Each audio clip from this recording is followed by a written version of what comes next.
Speaking of songs that I loved in my youth, this one is not by Michael Jackson. This is a song that I really, really loved when I was 16. I rediscovered it recently, and I thought I would try playing it. It's interesting when you return to songs you loved in your youth. There's things that you like about them and things that you don't like about them, and you see them from a different perspective.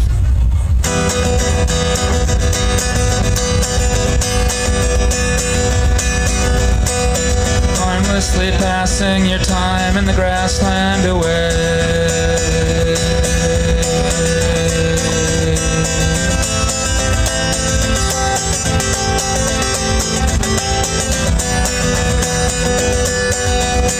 Only dimly aware of a certain unease in the air.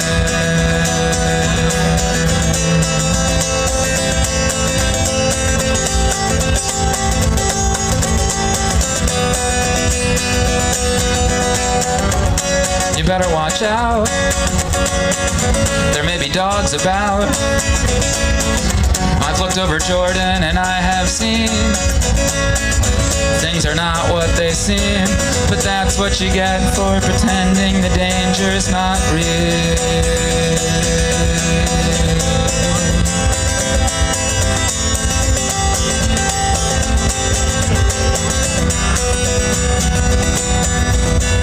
Meek and obedient, you follow the leader down well-trodden corridors into the valley of steel.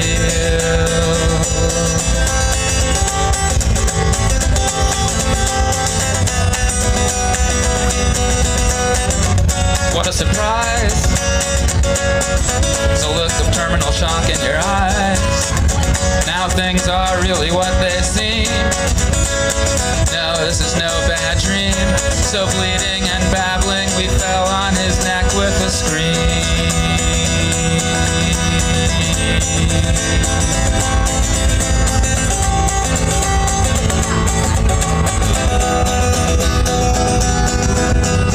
Wave upon wave of demented avengers march cheerfully out of obscurity into the dream.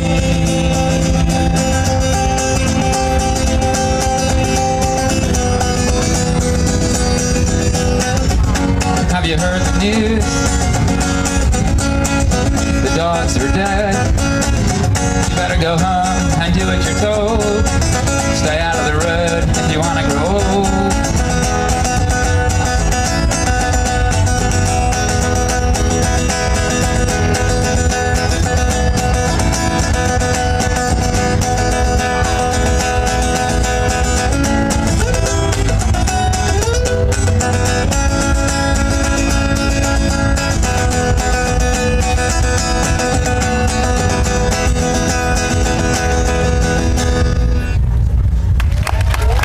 The original version's about 17 minutes long, but I cut out all the long guitar solos. So I'm just going to do one or two more. Thanks a bunch for coming out to this late night set. I think it'll still be a lot of fun things happening this evening, running around. The rain has stopped, and I'm going to run around and check out some more of the festival. This song goes out by request. Back when I was 4 and I knew the name of every dinosaur, I learned how to read comic books. My babysitter said I was really smart. When the lights went out, everything changed. The radio music made me feel strange, and I had a real bad dream about a gorilla in the bathroom. And back when I was 6, I took everything real serious, and I thought that every song that came on the radio was referring to strange sexual acts, because they thought I wouldn't know the facts, and being small is hard and no one ever tells you how. And back when I was 8, I would sit outside on an old milk crate and look out at the world from the stoop across the street. The boom boxes and the hot concrete, and every Halloween they hung a million rubber skeletons across 9th Street. And back when I was 12 or so, I swear to God I never felt so low. Everyone but me was making out and eating cookies. I had more than my brain could stand. I threw my life in the garbage can. I felt so weird I had to disappear in crime, suicide, disease. And at 15 getting stoned felt good, and it sent me back to childhood. And nothing ever mattered to me more than that. But then 16 became eclipse, my brain became apocalypse. I was lost and found, and I've never been the same. And back when I was 22, I left the best thing that I knew, and I gave it up for fortune and for fame. And I played like I didn't know how. I shocked the world, I wowed the crowd, but I thought I deserved more than what they gave. 27, still nothing had been forgiven. Clay turns into rock and rock just sits. So sitting on a crowded beach, I'd pretend I was a leech and I'd stick to things here and there for a little bit. And back when I was 31, I knew I'd become what I'd become. Nothing left to reveal and there was nowhere else to turn. So shocked and withered, dumb and bitter, and in need of a babysitter, I'd gladly let my hand fall off and burn, burn, burn. And back when I turned the big 4-0, I realized just how much there was to go. I started thinking being alone forever wasn't where it was at. So I took my head out of the window and taught myself how to love real fast. I started talking about painting with a woman in a laundromat. And back when I was 50 and my first wife had just left me, I felt okay and I sang my daughter funny little songs. And just when I thought the best was past, I fell in love for real at last. And it didn't even matter that it had taken me so long.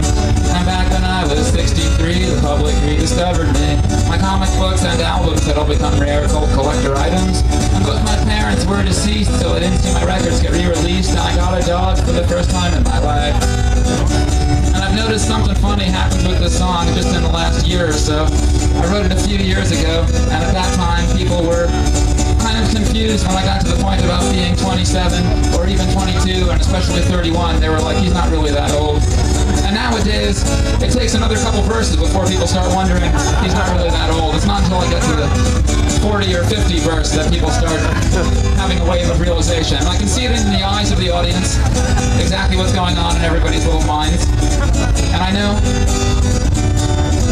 the realization that the song is going to go on longer than my actual age has been pushed back about a decade.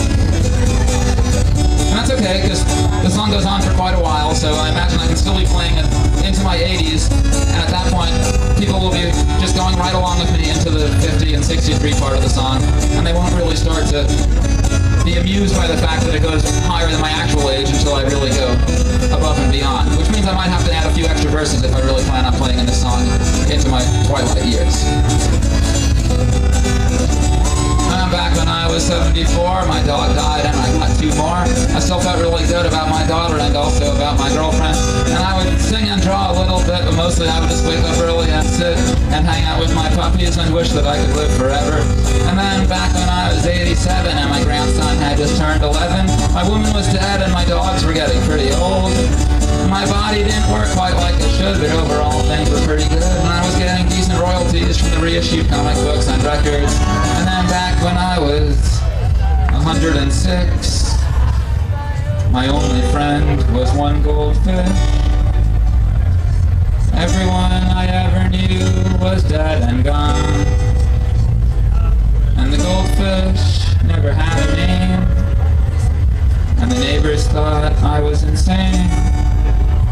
And I flushed it down the toilet when I saw it floating upside down. And back when I was 128, I'd sit outside on an old milk crate and look out at the world from the stoop across the street.